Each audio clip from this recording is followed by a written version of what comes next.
சொன்னதுன்னு அந்த காலத்தில் சொல்லுவாங்க. இந்த காலத்தில் சொல்லுது.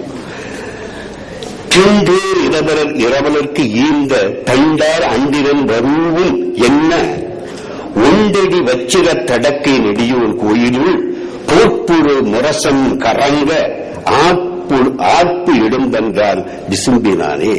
என்னன்னா இந்த அன்பினல் அன்பினர் வர்றான்னு சொல்லி மகிழ்ச்சியோடு இந்திரன் உலகத்துல முரசு வழங்குகிறான். வருகிறான் வருகிறான் இப்பவே சொல்கிறான் இல்ல, அந்த முரசு இல்லைங்க. முதல்ல சொன்னது சிவன், இங்க வர்றது யாருங்க? இந்திரன். நான் முதல்ல சொன்ன நிலத்துக்கு ஒரு கடவுள் என்று, அது எந்த தேவனும் பாராட்டம் பாடுறாங்க. அதுதான் முக்கியமான செய்தி. நான் சொல்ல வர்றது அதுதான். அப்புறம் சோழன் குராப்பள்ளி துஞ்சிய பெருந்தெருமா வளவன் என்னுமாறு அவசனும் பாண்டியன் வெள்ளியம்பலத்து துஞ்சிய பெருவழுதியும் ஒரு சமயத்தில் ஒன்னா இருந்தாங்க. அதை பார்த்துட்டு ஒரு புலவருக்கு பெரிய மகிழ்ச்சி. 2 மன்னர்கள் பெருவேந்தர்கள் ஒன்றாக இருப்பதை பார்த்தது மகிழ்ச்சி. யாருங்க? காலை பூம்பட்டினத்து நரிக்கள்ளனார். அவர் அவங்க 2 பேரும் வாழ்த்துறாரு பாருங்க. பால்நீர உருவின் பனைக்கொடியோனும் யாருங்க? பால்நீர உருவின் பனைக்கொடியோனும் நீர்நிற உருவின் நீனியோனும் அவன் பலராமன். இவன் யாருங்க? திருமால். இருபெரும் தெய்வமும் உடன் நின்றாங்கு உருகிய தோற்றமோடு உடுகுவர விளங்கி இந்த அதுபோல இருக்கீங்கன்னு சொல்றாங்க. பலராமனும் திருமாலும் ஒரே இடத்துல இருக்கிற மாதிரி நீங்க இருக்கிறீங்க. இது நடக்குமா? இது திருமாலும் பலராமன் ஒரு அவதாரம், திருமாலும் உருவ கடவுள். அப்படியே இவனும் ஒன்னா இருந்தா பாருங்க. அப்புறம் 4 தெய்வங்களை ஒரே பாட்டில் சொல்லி சொல்றார் ஒரு புலவர். சாத்தனார் நக்கீரர் தெரியும் நமக்கும். மதுரை கணக்காயனார் மகனார் நக்கீரனார். அது என்னன்னாங்க, ஏற்றுவரன் உரிய எரிமொருள் அதிர் சடை மாற்றரும் கழிச்சி மணிவிடற்றோனும் கடல் வளர் புலிவடை புறையும் மேனி அடல்வெண் நாஞ்சில் பனைக்கொடியோனும். அங்கு வந்து அதே நாஞ்சில் பனைக்கொடி. மண்ணிறு பெருமேனி புறையும் மேனி வெள்ளிய புட்கொடி விரல்வையோனும் மணி மயிலி உயரிய மாறாவந்தி துணிமுக ஊறி ஒன் செய்யோனும். இத பாருங்க, 4 கடவுள்களை சொல்றாரு. சிவன், திருமால், பலராமன், முருகன். இந்த 4 பேரும் போல நினைச்சு பாருங்க. அதாவது நான் என்ன சொல்ல வரேன்னா, ஒரு தெய்வத்தை கொண்டாடுகின்றவர்களுக்கு மத்தியில இன்னொரு தெய்வத்தின் பெயரை சொல்லி நீ அப்படி இருந்து சொன்னாலும் இன்னைக்கு அடிக்காம விட மாட்டான். நான் சொல்ற நடப்பு நிலை இது. ஆனா இங்க இன்றைக்கு முரண்பாடுன்னு சொல்லப்பட்ட அந்த தெய்வங்களின் பெயர்கள் எல்லாத்தையும் ஒன்னா சொல்லி அதுகளை போல நீ இருந்து சொன்னப்ப கூட அது பெருமையாக கருதப்பட்டது அப்படின்னு அவங்களுடைய அந்த பொதுமை உணர்வு. அதைத்தான் நான் சுட்டிக்காட்ட விரும்புறேன். இந்த பாட்டில் இருக்கிற அதுவெல்லாம் இல்ல, இந்த அவங்களுடைய புதுமை உணர்வைத்தான். பாரதி அதைத்தான் சொன்னான். அனிசை காவிரம் 1000 கற்கினும் ஆழ்ந்திருக்கும் கவிகளும் காண்பினார். இதைதான் நம்ம தவற விட்டோம். பாடத்தான் பெருமையா சொன்னான், கவிஞை என்ன உணர்ந்தாங்கிறத நம்ம கருத மறந்துட்டோம். அதனாலதான் நமக்கு வந்து வீழ்ச்சியே. புறநானூற்று காலம் ஆரிய திராவிட நாகரிக கலப்பு நிகழ்ந்த காலம். ஆரிய வேத கருத்துகளும் புராண இதிகாசங்களும் மக்கள் வழக்கு பெற்றிருந்தன. முத்தி வளர்த்தல், அறுதுடில் யாகம் செய்தல், வருண கோட்பாடு, பசு வழிபாடு முதலிய ஆரிய நாகரிக கூறுகள் தமிழ்நாட்டில் காலூன்றி இருந்தன. இராசசூயம் வேட்ட பெருமர் கிள்ளி, பாண்டியன் கல்யாண சாலை, முதுகுடுமி பெருவெழுதி போன்ற மன்னர்கள் வாழ்ந்தனர். வேட்டமங்கலம் என்ற ஊர் பெயர் கூட ஏற்பட்டது.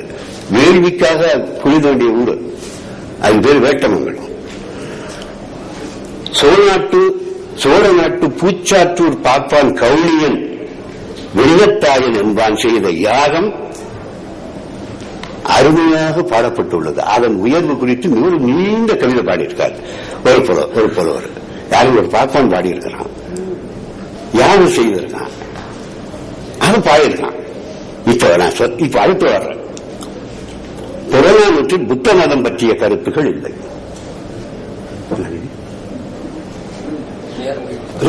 முடிச்சிருங்க, வந்துட்டு நான் கேட்டு வந்துட்டேன். எவ்வளவு நேரம்? 5 நிமிஷத்துமா? ஆனால் சமண சான்றோர் பாட்டு ஒன்று உள்ளது. அதுதான் யாதும் ஊரே யாவரும் காழி என்ற கணியன் பூங்குழார் பாட்டு. அதில் சமச்சார்பை விலக்கி தமிழர் பொது கோட்பாடு என்றே நாம் கொண்டாடி கொண்டிருக்கிறோம். அது சமண பாட்டு, சமண கருத்து, சமண கோட்பாடு. ஆனா தமிழரின் பொது கோட்பாடு என்றே நாம் கொண்டாடி கொண்டிருக்கிறோம். சமணங்கிற மறந்துட்டோம். ஏன்னா நம்முடைய பொறுமை உணர்வு அப்படி. அதுதான் சங்கதி. இதுக்கு மேல சிலப்பதிகாரத்தை பற்றி நான் சொல்லணும். சிலப்பதிகாரம் என்பது ஒரு குடும்பத்தின் 2 தலைமுறை கதை. முதல் தலைமுறையின் கதையை இளங்குவடிகள் சிலம்பு என்று பாடினார். 2ஆம் தலைமுறையின் கதையை சாத்திரை சித்தனார் மணிமேகலை என்று பாடினார். இவர்களுடைய வாழ்க்கையை பார்த்தால் அது கல்யாணத்திலும் எல்லாமே வைதிக மரபு வழிபட்டதாகவே இருக்கிறது. கோவலன் கண்ணகியுடைய வாழ்க்கையும் வைதிக மரபு வழிபட்டதாகவே இருக்கிறது. சரி, அவன் கொலையும் தான் மதிலை வைத்தா முடிஞ்சு போச்சு. அடுத்து வருகிறது, இந்த செய்திகள் பல விளைவுகளை ஏற்படுத்துகின்றன. கோவலனின் தந்தை பௌத்தனாகிறான், கண்ணகியின் தந்தை ஆசீவகனாகிறான். கோவலனின் காதற்கிழப்பியான மாதவியும் அவர் மகள் மணிமேகலையும் பௌத்தர்களாகிறார்கள். இந்த நாள் ஆனது அவன் கொலைக்களப்பட்டதனாலையும் அவன் கொல்லப்பட்டது காரணம் நீதான்னு சொல்லி மாதவி பழிக்கப்பட்டாள். காதலன் தந்தீவும் காதலினி பட்டதுவும் ஏதிலார் சொல்லும் ஏச்சுரையும் கேட்டு ஏங்கி அப்படின்னு இளங்கோடிகளே பாடுறாரு. ஆனா இவர்கள் மூவரும் இப்படி ஒரு ஆளுக்கு ஒரு மதத்துக்கு போனது பற்றி யாரும் எதுவும் சொல்லல. பாருங்க, அதுக்கு படிச்சாங்க. இதை பெருமையோடு பெருமிதத்தோடு ஏற்றுக்கொண்டார்கள். அந்த நிலையை காட்டுறாரு இளங்கோடிகள். அடுத்து மணிமேகலைக்கு வர்றாங்க. மணிமேகலை ஒரு அதுக்குரிய மதிப்பு நாம் தரல. பெரிதும் கலைக்களஞ்சியமாக சிலம்பு பாடப்பட்டிருக்கிறது. இளங்கோடிகள் பாடுகிறார். ஒரு பெரிய தத்துவ களஞ்சியமாக மணிமேகலை அவர் பாடுகிறார். அந்த நிலையில் 10 வகையான மதங்களின் தத்துவங்களை வரிசையா பாடுறாரு. ஒரு சொல் அந்த மதங்களையும் அந்த தத்துவங்களையும் படிக்கக்கூடியதாக இல்லை. கட்டுரை விரிவா சொல்லியிருக்க, நீங்க அதை பார்த்துக்கங்க. சொல்லியிருக்காரு ஒரே ஒரு இடத்தில் மட்டும், அதாவது சமய கணக்கில் தந்திரம் கேட்ட காலையில் ஒன்று மணிமேகலை கேட்கிறான். புத்த துறவியில அவரை கேட்கிறார். மற்ற மதங்களை அறிந்து கொள்ள வேண்டும் என்பதற்காக கேட்கிறார். அப்படி கேட்கும்போது எல்லாத்தையும் கேட்டுக்கிறான். யாரையும் மறுக்கல. மதிப்போற ஒருவருக்கும் உன்னுடைய மத கருத்து என்ன, உன்னுடைய சமய கருத்து என்ன, உன்னுடைய தத்துவம் என்னன்னு கேட்கிறார். எல்லாம் சொல்லப்படுது. எல்லாத்தையும் கேட்டுக்கிட்டு ஒரே ஒரு சொல்கிறார், நன்றத ஆயினும் நான் மாறு உரைக்கிறேன். இதெல்லாம் என்னால ஒத்துக்க முடியாது. ஆனா நான் யாரையும் மறுத்து பேச மாட்டேன் அப்படின்னு ஒரே ஒரு வரி சொல்லாது பாடுறார். எந்த இடத்துலையும் அவரு பிற மதங்களை அவர் கண்டிக்கல. மணிமேகலை தீவும் ஒரு இடத்துல சொல்றதாக சொல்றாரு. அதனால அதை நாம் தெரிஞ்சு பண்ணிக்க வேண்டியது. இப்போ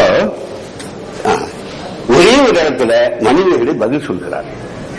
இந்த பூர்வவாதி என்ற நாத்திகன் சமய உண்மைகளை, கடவுள் உண்மையை கிண்டல் செய்கிறான். மறுக்கிறதுனால அல்ல, கிண்டல் செய்கிறான்.